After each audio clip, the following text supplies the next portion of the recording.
From time to time, it's interesting as a landscape photographer to try and photograph the landscape in a completely different way that you are used to. That is why today I'm using the 50mm lens, and I'm going to use it at apertures of f2.2, 2.5 and 2.8 maximum. That is also the reason for using the 50mm lens for shooting the landscape, and I will also try to do only panoramas. I did this type of challenge where I was using the 50mm lens or the 85mm lens before, but now I'm constraining myself not only to the focal length but to also have a wide aperture, always 2.2, 2.5, 2.8, and to always shoot panoramas.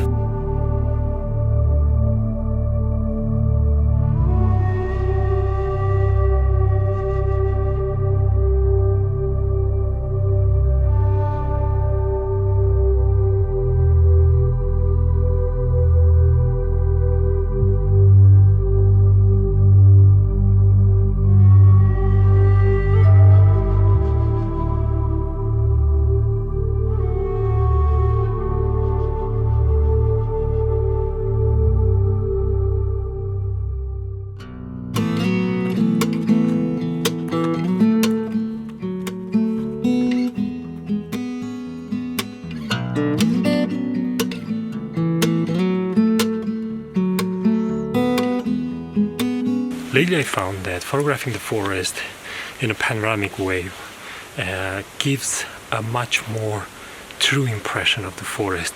It gives you a wider image, and this can better present the way the forest looks like. The problem of using such a wide aperture and a longer focal length of 50mm will create a blurred background in the woodland.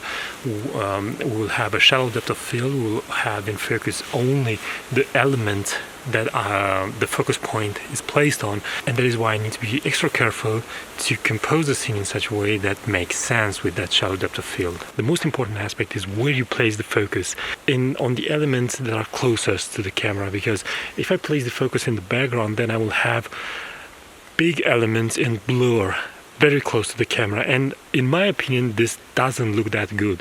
And also having the focus closest to the camera and then the background blurred, it's a much more, let's say, common thing to see. It's easier for the human eye and for the human brain to think of it as real, because you are used to see clear the objects that are near to you and a little bit out of focus the objects that are further away from you.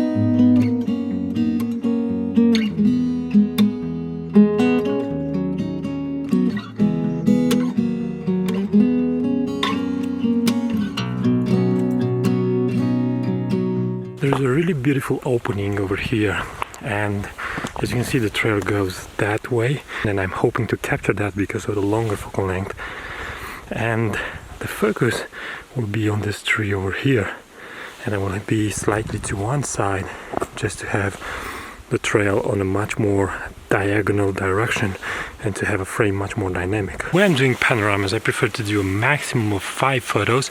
The best would be 3 or 4, but the maximum would be 5, because otherwise this would be too long. And another thing that I'm doing is holding 3 fingers in the beginning and at the end of the panorama, and this way when I'm looking at the photos in Lightroom, for example, I know that whenever this comes, it follows a series of photos that all need to be unified in a panorama. That is my own way to keeping track of this, because when you are photographing on an extended period of time for a couple of days in the mountains, for example, it's very easy to forget what you have done. So seeing this, I know exactly a series of photos that are designed for a panorama follow. Another technical aspect is that I focus only once in the photo and then use the same exposure settings and the same focus point for all the photos. Because you need the same focus point for all the photos, this means that you have to do the focus only once. Then you have 2 options. You either switch your lens to manual, but if you don't want to do that, like I'm not wanting because of the gloves, for example, and it's hard to do that, then you can do what I'm doing whenever I'm photographing landscapes. I'm configuring the camera to do the focus with a button, and the shutter doesn't do the focus, only does the metering.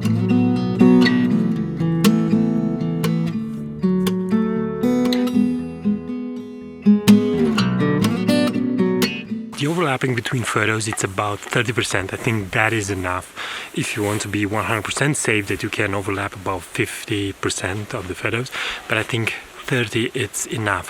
Whenever I have difficult areas with lots of details, for example, I prefer having all those details in only one shot, so I move the camera accordingly, even if I have to do one more shot just for that detail, then I do it. So I'm moving the camera slightly just to incorporate all that detail, and then I'm moving on. A general landscape photography tip is that as a landscape photographer you need to be 360 degrees aware, and just as I was talking to you, I was photographing only in that direction, when behind me there is this scene where, as you can clearly see, there's a pathway that goes down, and it's really beautiful. So make sure you always look around.